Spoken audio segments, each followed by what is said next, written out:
All right, I see I was picking the wrong one. Leaving There we the go. gym this morning. There we Found go. these sitting right here. Let's take a quick look. First item, we've got this projector. Don't know if it works, but it's definitely an electronic and does not belong in the recycling bin. And we come in here and we see that we have plastic bubble wrap. That doesn't recycle. These boxes that are not broken down or have a wide variety of non-recyclable items in them, like styrofoam popcorns, plastic bags. All of these are non-recyclable items. Now, they would go over here in the trash bin. Now, if we look in the trash bin, we've got bags, cardboard boxes that could be recycled. There's a metal can.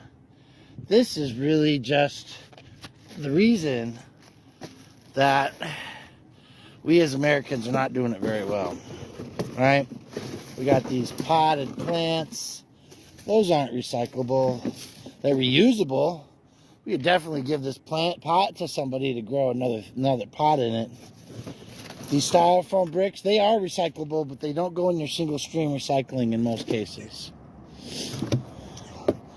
As we continue to dig down here, more plastic bags, more potted plants.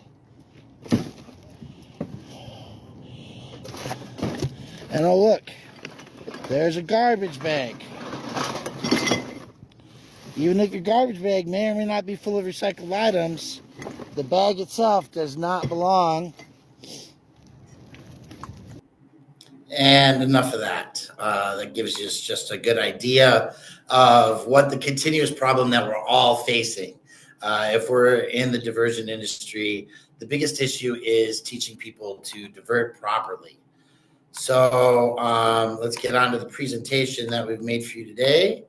And let me get into presentation mode.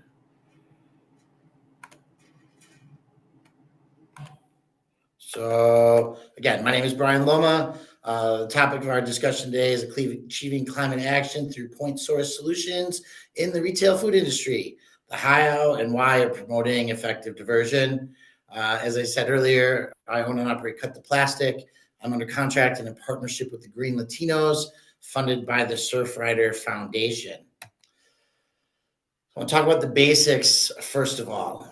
The first thing is that policy is moving very fast with a large number of changes in infrastructure and expectations, access to diversion streams in the next 5 years. The legislative efforts have made a lot of changes. We're familiar not only with extended producer responsibility that shifts the recycling of household goods from the responsibility of the municipality to the companies that produce this stuff. And this isn't the same case for organic diversion, but organic diversion does have some help with the truth in labeling regulations so that BPI certified compostables are actually labeled. The effective diversion that we have to change to skipping the landfill needs to reduce what goes in the landfill. The problem is it also has to reduce what goes in the landfill while our populations continue to grow. So there's going to be changes to infrastructure, changes to hauling practices, landfill and diversion practices that have to be implemented. The problem, well, we all know that waste management is dirty. Contamination is an issue. The video I showed to make a little lighthearted effort at it just shows that problem with a recycling bin for single stream recycling. Another one of the issues is that the public gets mixed messaging about whether recycling is real, whether it works, whether we just landfill it all. And that is very disheartening to the community because they just like, why do it if it all ends up in a landfill anyway? Our regulations are requiring the practice of diversion, but they don't address the cleanliness of it. And for society at large, everybody has to be retrained. The idea that there's a place called away that doesn't exist is part of that. So, what are our goals? Part of the goals have to be to eliminate contamination at the source. And that's why this focus is on the retail food industry. We have to teach the retail food industry, and specifically mobile food services, to eliminate contaminating plastics from their plating. We have to move toward clean, effective, organic material diversion that focuses on cost effectiveness and diverting consumable food waste from the streams where we can provide tax incentives. I'm going to talk about that here shortly.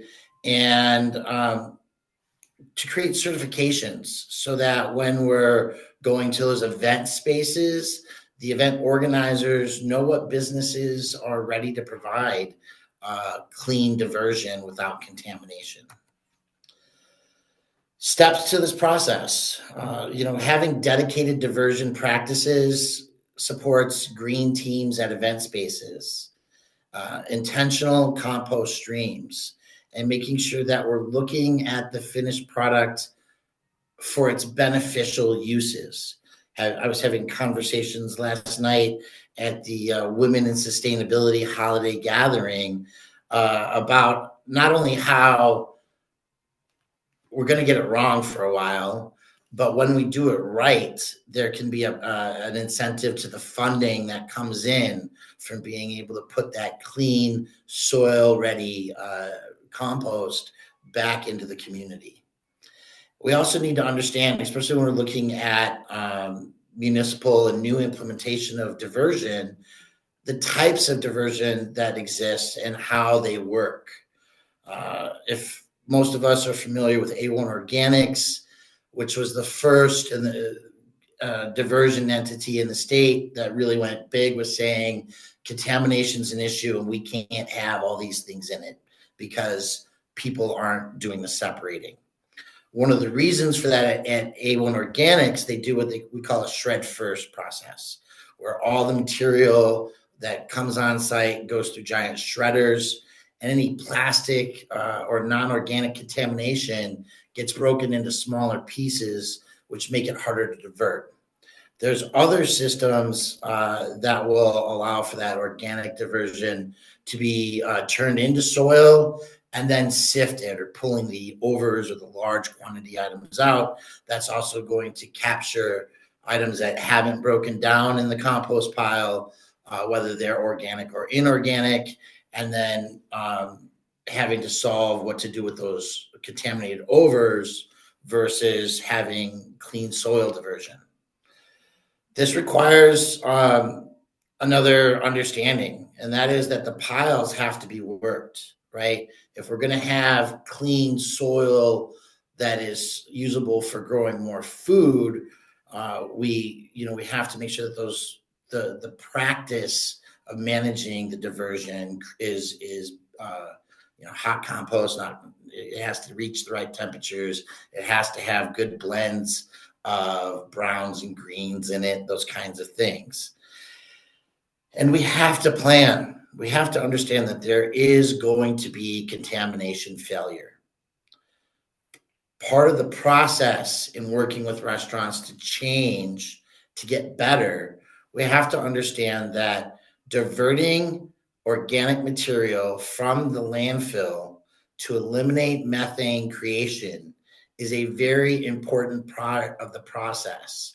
And that diversion, even if it's contaminated with plastics and can only be used for landfill top cover, still reduces the methane that's created.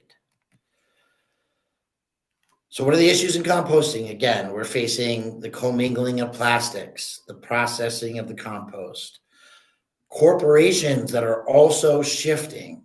So we are not, where we can take, I think Clint told me once that it was like 2% of all organic materials that we're dealing with are BPI certified. That's today's stance.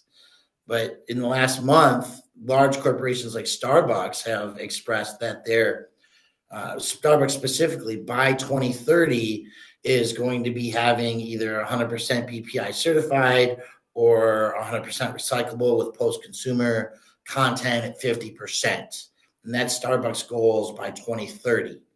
So more compostable material is going to be entering the stream as corporations make their shifts as well. And again, focusing on the differences between what's a usable compost versus a top cover, those are definitely things that we in the industry, that municipalities and haulers have to understand. But we can't confuse the consumer base by saying that it's just going to get buried in a landfill if they don't do it right. Because again, that's a reduction in the motivation to implement the practice. We also have to understand that statewide, Colorado is looking at changes to landfill regulations and practices because the necessity and the reality is that diversion is required if we're going to meet the methane reduction goals.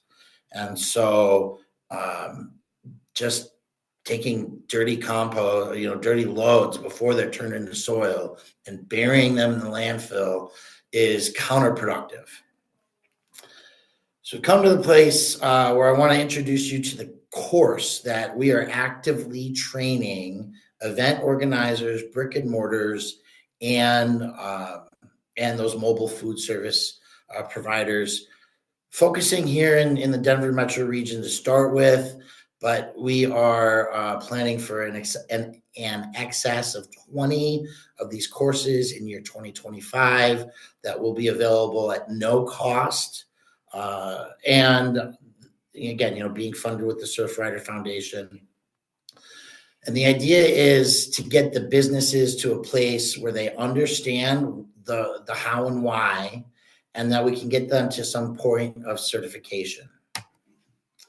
So the goals of the trainings that they receive is to understand the changes in the food service packaging regulations, to prepare to become plastic and toxic free, compost ready, to understand about tax credits that are available to them, to review existing products that they have. We're literally going to walk into their businesses, show them what's the contamination, show them options to change, and then work with them to certify with the only program that I currently have available. I am talking to CASR in Denver. Would love to talk to other organizations, other municipalities to look at localized compost ready certifications so that event organizers have short lists, if you will, about businesses that are ready so that at event spaces, the green team costs are reduced because we're not picking out every individual ketchup packet. So we're teaching people in these businesses what are Colorado priorities. We want to eliminate greenhouse gas emissions and reduce landfill waste. We have to eliminate at the point source of the pollution products that don't recycle or compost. This not only has an improved air quality for all, but is going to be helping to protect and improve the quality of health for all Colorado residents as we remove the plating that is introducing toxicity into people's bodies as they consume from these retail and organizations. We're showing people directly the very clear differences between, on the left, the dirty, contaminated compost that's been created. This is unsifted for overs, but it's full of white and colored specks in there. That's all plastic. On the other hand, some of us might geek out on a compost that we would want to get our hands into and play with. So it starts with health and human safety. In the state of Colorado, we've banned polystyrene in most cases for use in the food industry, styrofoam, to-go boxes, the plate itself, two primary examples of those styrofoam packaging that can no longer be used. While that was a shift that changed for large corporations Starting in July of this year, CDPHE has kind of let it like slide to the end of the year for restaurants to make those diversions. And the reality is for all of us that health departments statewide are primarily focusing on let's practice a teaching and kindness methodology before we come into a punishment methodology. So we want to work with the businesses, be their friend instead of their enemy. But most of these places don't realize that when you put a hot taco on a styrofoam plate, you're introducing toxins into the body. We don't know, quite honestly, what packaging, as far as like the wax papers, contain PFAS or don't, because for most of these businesses, the regulation to get rid of chemically sprayed food packaging that contains PFAS, they're not labeled. So I've personally had conversations at Costco and Shamrock, just to name a couple of entities that provide those materials here in the state. And they're working on reaching out to their providers. And I think that through the EPR process, we'll be getting more of that assistance as well. But PFAS, it's in the food service packaging, it's in the dishes that we're cooking with. A lot of us have black plastic spatulas and other things in our home for our own home cooking. Turns out those have those chemicals in them as well. So fortunately, the Colorado State Legislature has looked at this over the last 3 years and have provided regulations to help stop introducing new materials into our state where we can phase out the use of the old ones. Additionally, the compost packaging laws, truth in labeling, so that look-alike items don't, they have to be labeled, and look-alikes have to be eliminated. So we are directly teaching the restaurants that they want to be utilizing, first and foremost, durable goods where available and when applicable.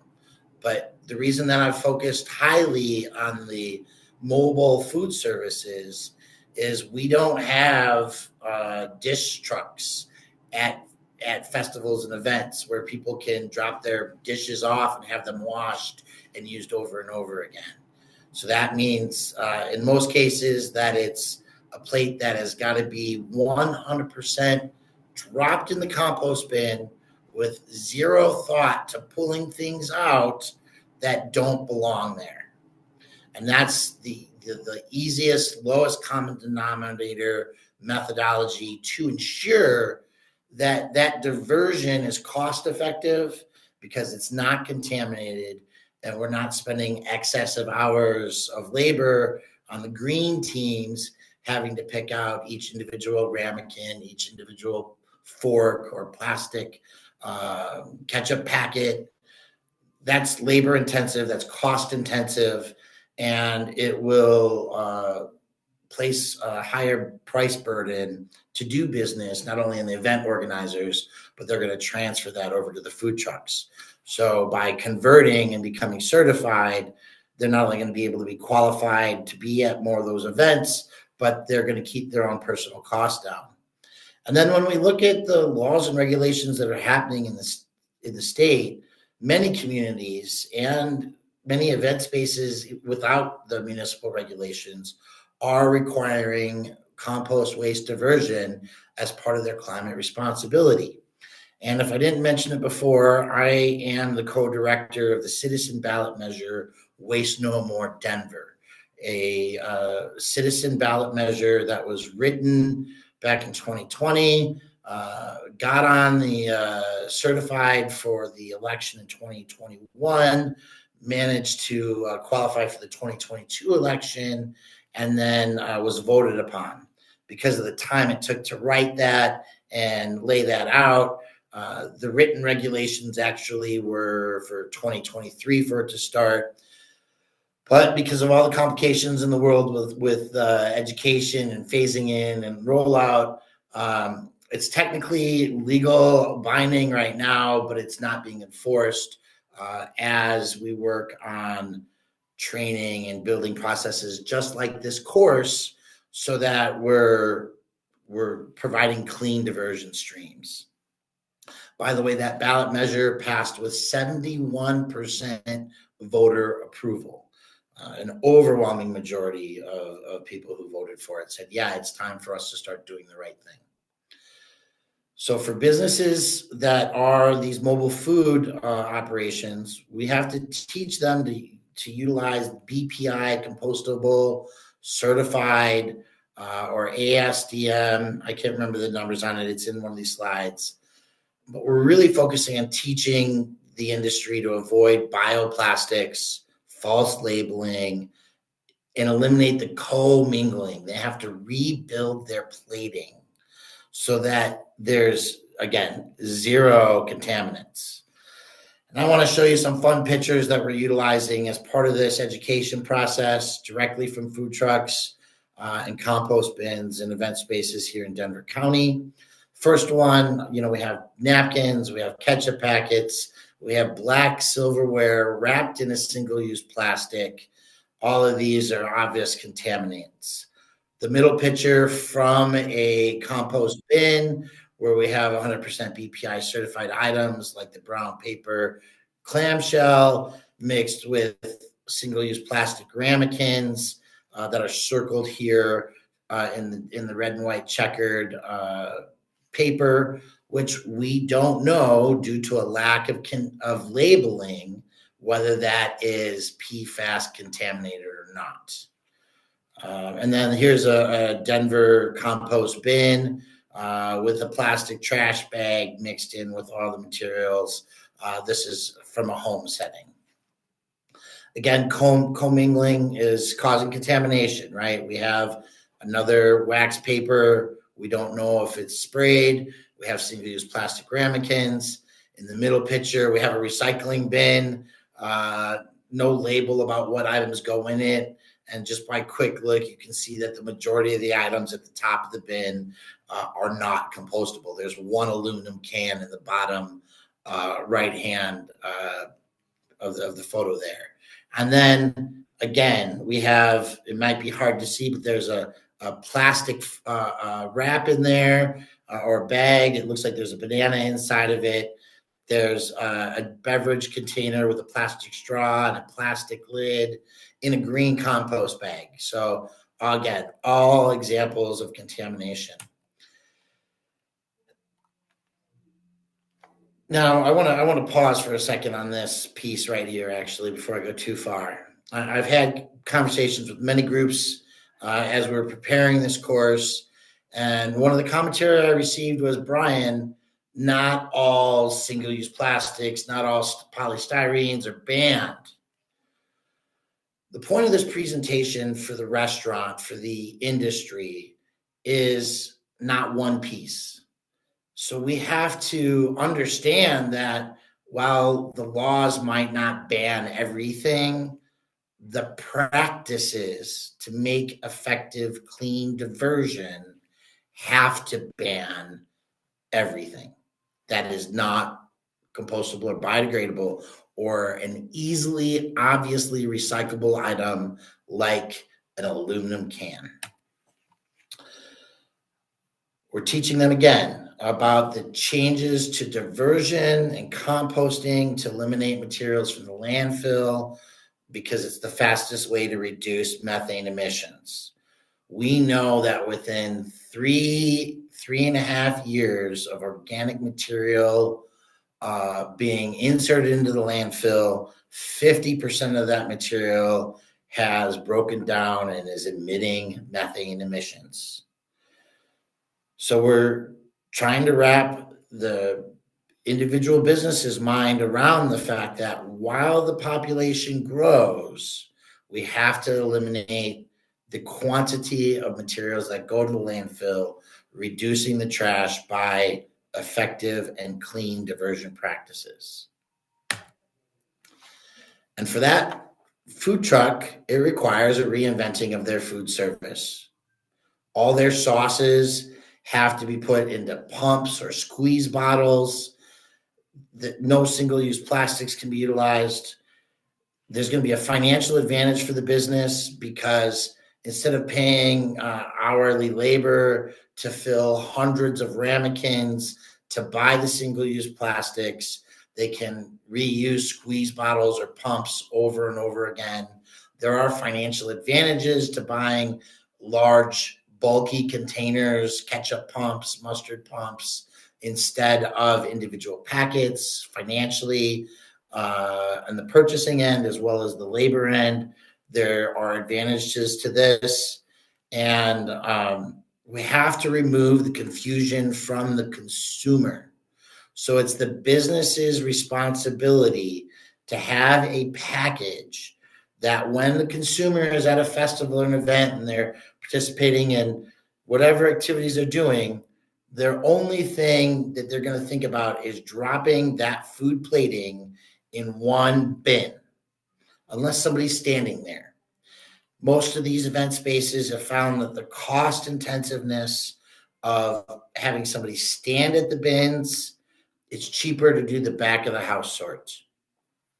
And it's going to be even cheaper to do the back of the house sort if the only contaminants that are in the compost diversion are large, obvious items like plastic cups, aluminum cans, again. So together, we're gonna work on these solutions. On the left-hand side, we see the bins at Civic Center Conservancy, Civic Center Park for an event, trash, recycle, compost. What goes in them? We're finding that many events using photographs of the items or even taping on the bins what items go in at the lid is another effective way. So, for example, at the Colfax Marathon, they'll actually tape the water bottle to the recyclable bin. They'll put a plate on the compost bin so people can see it. We're showing, again, effective labeling of the packaging that they're buying and a sample of pumps at the food truck station so the person can use the sauces they want effectively while eliminating that single-use plastic. Now, there's going to be other practices based on the event and location. So, for example, at the Underground Music Showcase, diversion designers and other entities in our community separate the plastic film. In 2023, working with Driven Plastics in Pueblo, we were able to divert over 500 pounds of plastic bags from event spaces and send them to be put into Colorado roads. The center photograph shows replating with a solid machine washable plate, ramekins that are easy to see, metal silverware. And this photograph does have a metal food tin. It looks like some kind of, spread.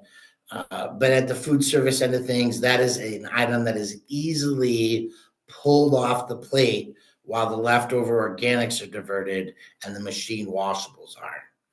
And the last picture we have here is a actual photograph from a commissary kitchen showing recycling, plastic bag recycling, compost diversion is going to be outside. Another advantage to the food industry are tax credits and other assistances. So it's not just going to be a financial burden to make these changes in their minds, but we actually want to show them how they can get some assistance and financial advantage for this. And the number one way is to donate their consumable leftover food. Programs like We Don't Waste in Denver, which is one of the partners on this program, have programs where the business can take a picture and send a text for a volunteer to come pick up the consumable leftover goods and send them to be feeding other people. This gives a tax credit at the end of the year for the cumulative amounts of food that have been donated so the business can offset their expenses. As well, it's going to help reduce the landfill and compost costs because like here in Denver County, where there is going to be a compulsory organic diversion service rollout in the future, if they're just composting those consumable goods, they're going to have to pay for the hauling. And so it's a way to save money from the hauling while getting those credits. Again, positively impacting the bottom dollar. And of course, there's also going to be some grant opportunities, which I'm going to talk about here in a moment. All of this has a positive impact on climate change, reduced greenhouse gas, reduced landfill gas, and the ability to turn healthy soils for water retention and reuse.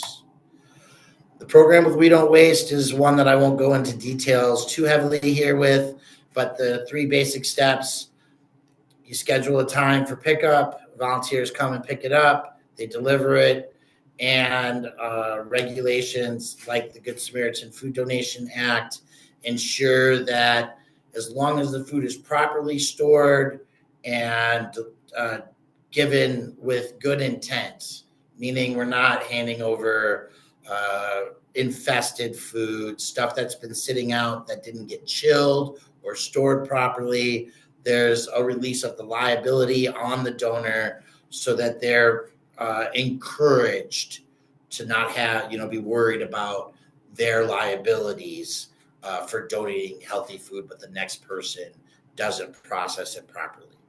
And the reality is we're finding that the properly donated food stored, it gets used, it gets consumed.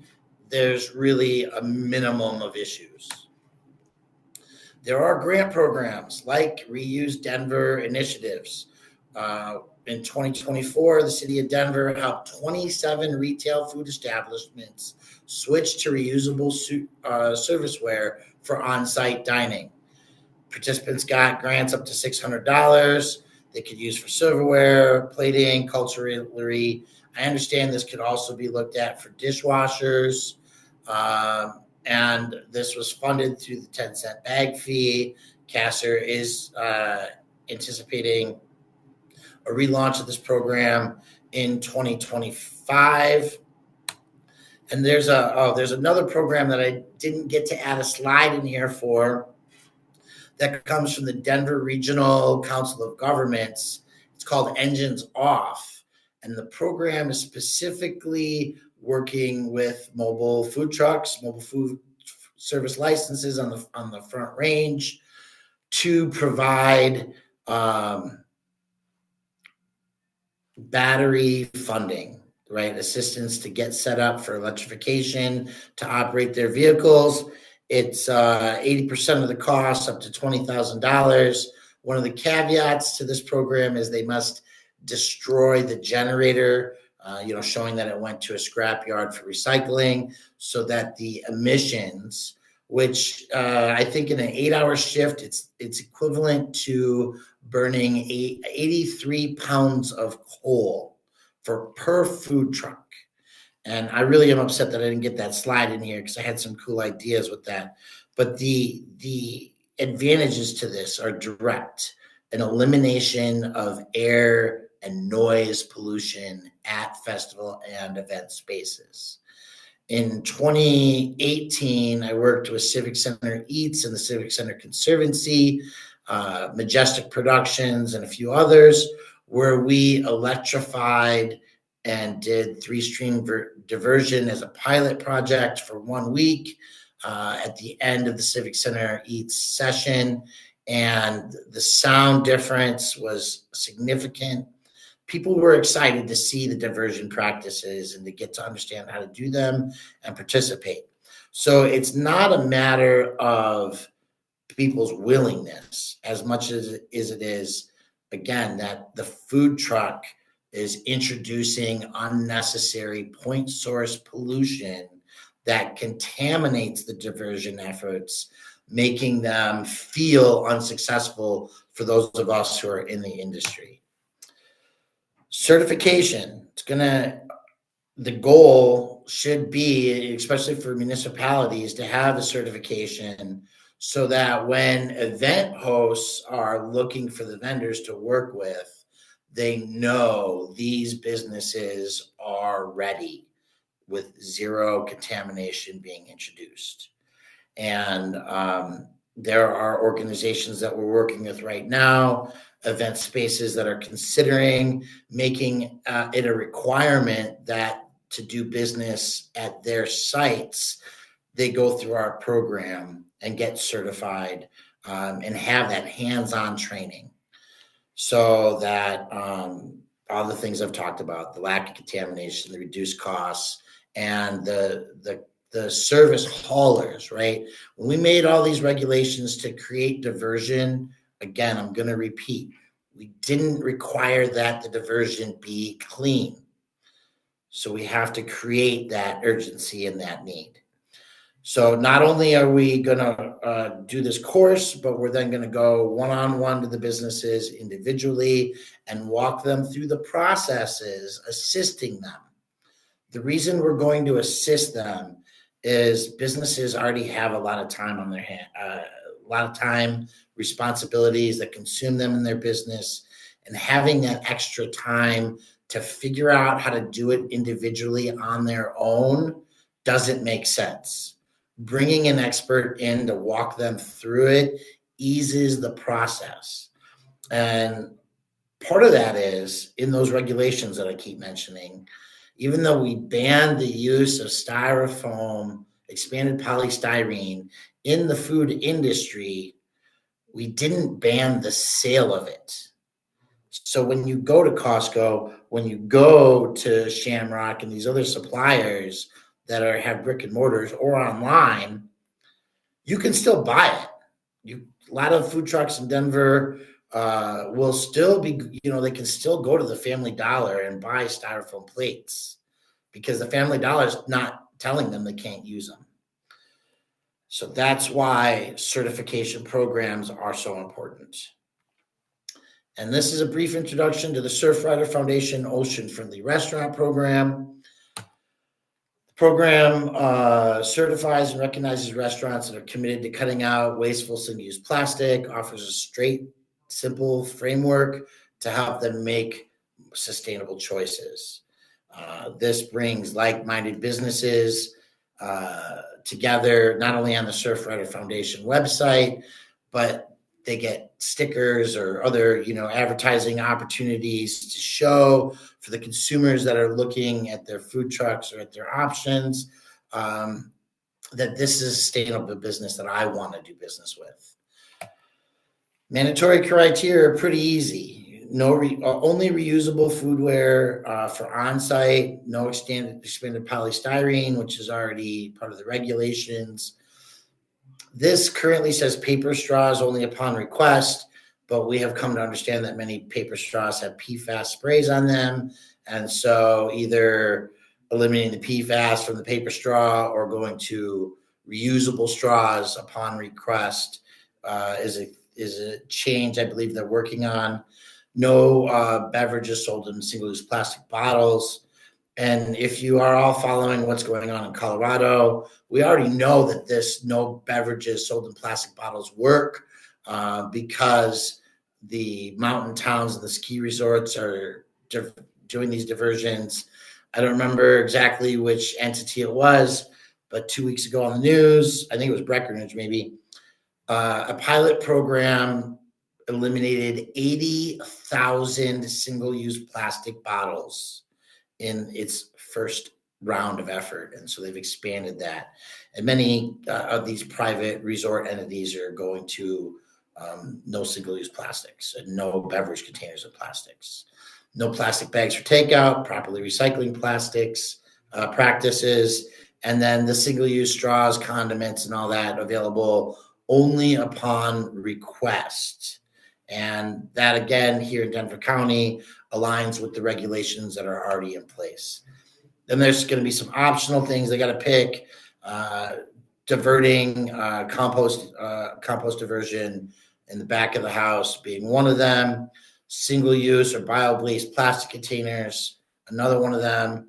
And discounts for allowing customers to bring in reusables are three of my favorite ones, as you'll hear me talk about in a moment. this is that moment. So in the state of Colorado, health code allows that every restaurant can allow, in the same way that Starbucks does when you go get a coffee, you can bring in your reusable container and you get a 10-cent discount for using your own cup over and over again.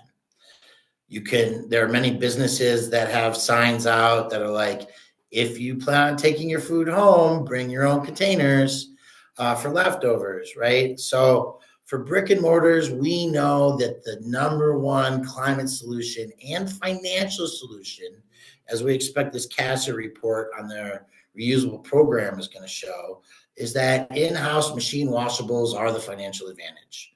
I personally work in a food distribution program, the Feeding the Unhoused community in Denver. For the last 2 years, we use plastic plates, metal forks that get washed week after week. It saves us thousands of dollars a year. But those reusable containers, bring your own stuff in, definitely the next option. And the third option, we have in Colorado, Deliver Zero with clamshells and bowls that are machine washable up to 1,000 times each. Programs like the point of sale services and the delivery services like Uber Eats, for example, you can mark to use the Deliver Zero packaging. It costs a small fee for the consumer, but then they either get a pickup at their home or apartment, or they can drop it back off at their restaurant. The restaurants that have drop off, they get credit for washing those products and reutilizing them. And it's cheaper than disposables. That is the end of my presentation. My email contacts here. And again, we want to thank not only Recycle Colorado for having me present this lunch and learn, but our partners at GreenLatinos Colorado, the Surfrider Foundation, and We Don't Waste for making these programs not only available, but a continuing reality here in Colorado. So with that, I've spoken a lot, and it's time for me to pause and allow y'all to ask questions that you might have for me.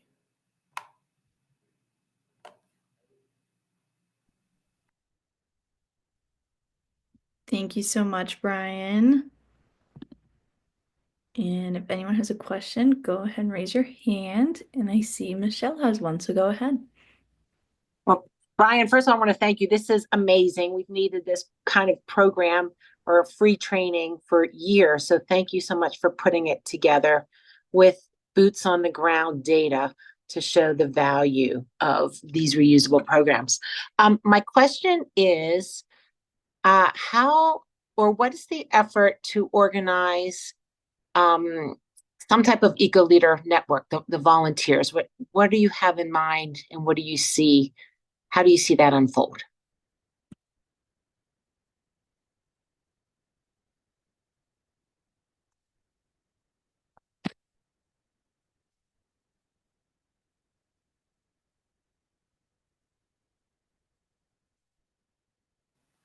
Sorry, I was muted. So there's two factors that go on here. EcoCycle, a great organization that has eco leaders, programs that rally volunteers. There are, at the Underground Music Showcase, for example, you can volunteer to work a shift, and then you get a free ticket for the event.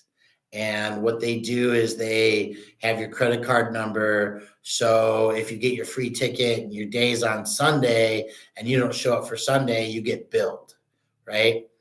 Volunteer programs like that are great because they provide a reward for participation.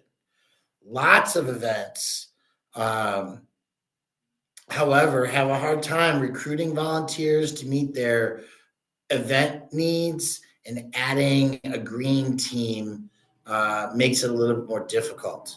So what is happening, and Diversion Designers, which is a member of Recycle Colorado, is a great example of an organization that utilizes green teams, or they are a green team, and they do that event space practice with consistency, and they do it with a fee, but because it's spread out amongst hundreds or thousands of consumers, it's manageable, right?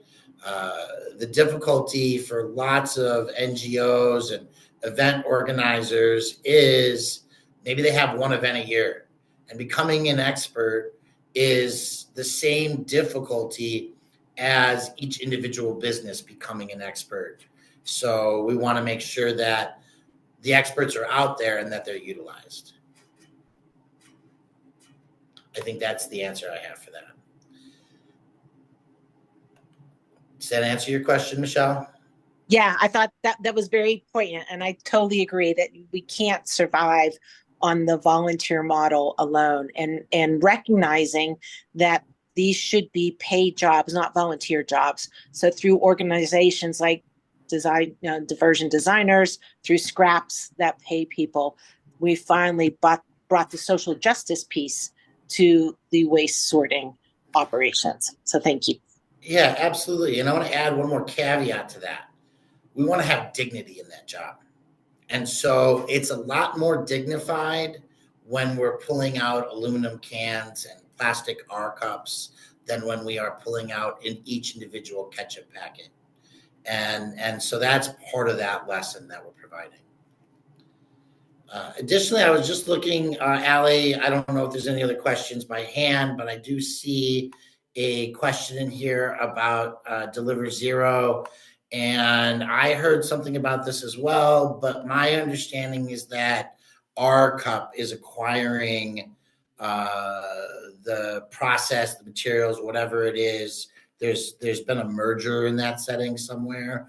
I had a meeting with our cup, but they had they weren't able to attend, so we're working on rescheduling that, and we're hoping that is the case, that our cup is acquiring that division to bring that opportunity to stay forward. I hope so too. Everyone in the chat is pretty sad to hear that news. So hopefully it's going to become this better program and not really disappear. Yes. Is there any other questions that you have there? You see anybody with a hand up? Yep, Ringa has his hand up. Go ahead, Ringa. Yeah, hi, Brian. Good to meet you again. So my question was on something you briefly referred to, which was on black plastic containers and silverware. And what I'm finding is because of the ban on the styrofoam containers, restaurants are choosing the easy way out, or cheaper way out, I should say. And some of them are giving, or several of them are giving out black plastic containers, which are arguably even more toxic because they have the BFR, the flame retardant chemicals in them.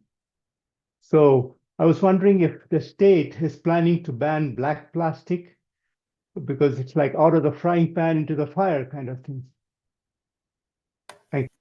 That's a great question. I don't have a positive answer for that, but my understanding of extended producer responsibility, and one of the key components of that is eco-modulation. So as we work with the organics diverters, right? I know, for example, another piece of hard news that we received over the last 2 weeks at varying levels was that one of the primary locations where private diversion haulers in Denver Metro, the Compost Colorado, the Wampost, the scraps, were hauling their event waste, which included certified compostables, is looking at making decisions. And I'm hoping that this presentation and other conversations are going to bring to the table, where we can practice and do better and work on it versus eliminating the acceptance of the products. Because if they go straight to the landfill, then they are creating methane gas. So as we have diversion specialists, if we will, the compost entities that are processing healthy compost with intentionality, the extended producer responsibility programs with the Circular Action Alliance, they want to know what the compost or what the contamination is. And Recycle Colorado, the Colorado Compost Council, has had some efforts to work with them to explain that it's not just lookalikes and there's other different things that are being in the contamination. But because we're talking about the contamination of composting and black plastics, we hope that we'll be able to use the eco-modulation, the cost to sell that product becoming too high because of the cost of capture and the effort to recycle it, that those products would get phased out of the Colorado marketplace. And so it might take 5 to 10 years to get there.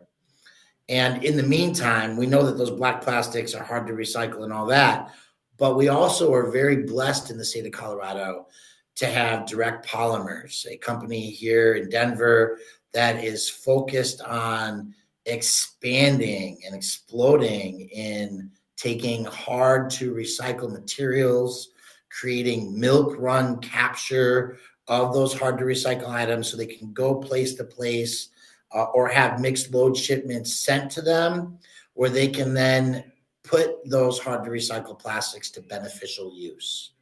So there's some good news coming out of it. There's some opportunities to create changes in what's sellable over the long haul.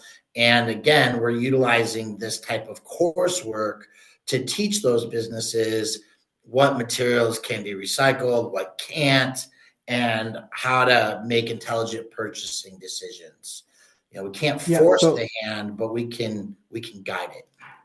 Yeah. So Brian, so I was not referring so much as to the recyclability as to the health and human, effects, basically, because these are toxic. I mean, even you have a bowl of hot soup from a black plastic can, you're actually drinking on a little bit of flame retardants along with that, which are extremely toxic, carcinogenic, endocrine disruptors, and all that. So I was looking at the ban of that item itself rather than the recyclability. And I'm surprised because the styrofoam, I think one of the reasons for banning is not just the recyclability, but also the health effects. And I'm surprised that FDA allows this material because it's actually sourced from electronic waste. Just imagine you're using electronic waste substance on food and add to hot food, which makes it easier to leach. So that is what I was referring to. Well, I appreciate that knowledge. That is something that is new information to me.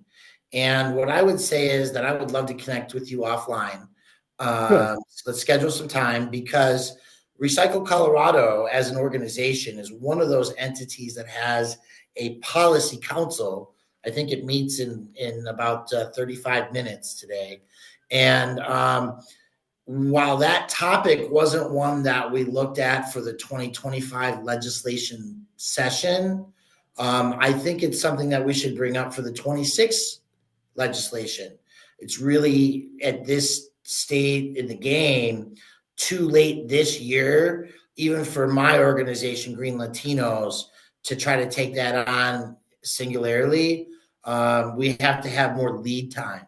But I absolutely would be willing to be a partner with you in moving that policy concept forward.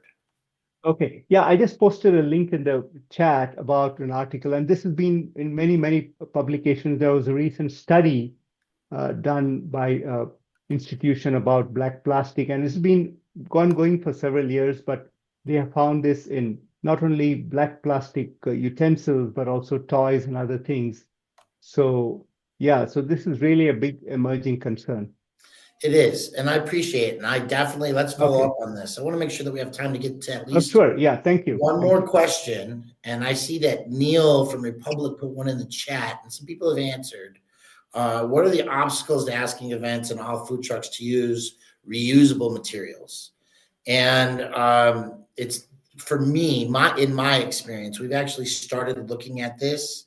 I have plateware for 200 that I utilize at my homeless meal, and that I have rented to organizations. One of the biggest issues is water and the footprint of hauling water. So at many event spaces, there's not access to pumped water, like to piped water. And that piped water has to be two-way pipe. In Denver, there are some washing machines and other things where they take the hydrant and they run the wash, but then they like drop it into the stream. And we can't do that with our dishwashing waters. We need to make sure that if there's inbound water to, say, a food truck design that was a dishwasher with the plating and everything being provided on site, that all of that water went to septic so that it was clean in a municipal system. And currently, the costs of the carbon footprint of having, storing, and hauling that water to and from an event is definitely cost prohibitive. So that's one of the issues. And that's one of the reasons that even though we have this disposable process that we need to clean up for making sure that composting is clean, the diversion, and that it gets worked into healthy soils effectively, where the system sorts after the soil is created, as the methodology of creating compost from event space diversion to clean it without breaking the plastics into smaller pieces. That's why creating that and helping to restore and revive, make sure that that system is viable is one of the solutions that I advocate for. And Neil, I intend to connect with you offline in the next week or so. I had to get your last email. So it's really difficult. Even at Civic Center Conservancy, they've looked at the possibilities of putting washing facilities in on site to create that. But then when we go to like a festival held at the Mile High parking lot, where the capacity to have that water on site is a lot more difficult. So I hope that answered your question, Neil. And I think we have time for one more, and Hannah has her hand up. Hey there. I heard you mention the Denver policy. I think it was on commercial businesses for composting. Do you know anything about the residential policy? I thought that had already gone into effect maybe in 2024, but my apartment building certainly is not providing any composting. So what do you know about that? I know as much as I can tell you, and I'll be as brief and hopefully you can stick around after the 1 o'clock hits. Waste no more regulations are in place, and technically they're enforceable because the city council has not approved any modifications to the statutes. With the election of Michael Johnson and when the Waste No More task force, Grace Rink and then Blake both left by the time I think it's Elizabeth became the head of CASR. So the Johnson administration decided to allow all the department complaints that were experienced by the task force to be reiterated and gone through again without the task force in place. I currently am awaiting meeting with the mayor's office. They reached out to me 2 weeks ago. Myself and Ian Thomas Tafoya were the co-directors who wrote and processed the entire ballot measure as a citizen measure. So we're taking these calls from people like yourself that are saying, hey, my apartment doesn't have it yet. I got one recently. My apartment is trying to get rid of it. we'll talk to them. We'll communicate with them. We encourage tenants to, to bug, harass, ask, cajole, be nice about it, to get your landlords up to speed and show them the website, denvergov.org. We don't waste no more Denver. I think it's waste no more, not the Denver part.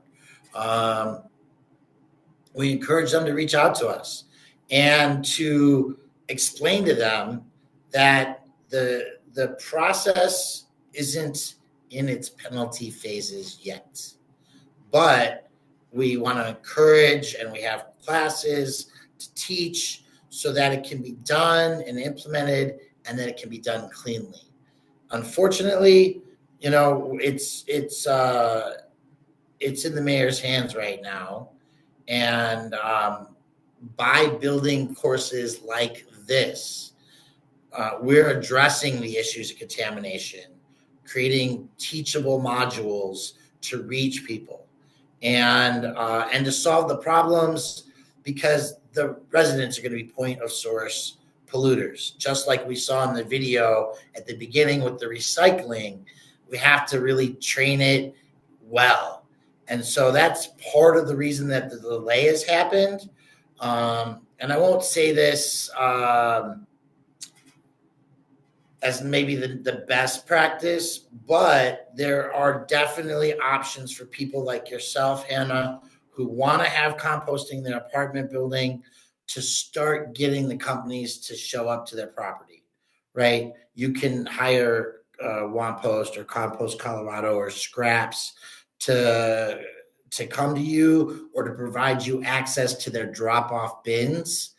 And if you live in the city and county of Denver in an apartment, you might be surrounded by households that have compost bins that get put out on the weekly basis. So I may or may not use that practice myself. I did see a question here at the very end. When may we take your course?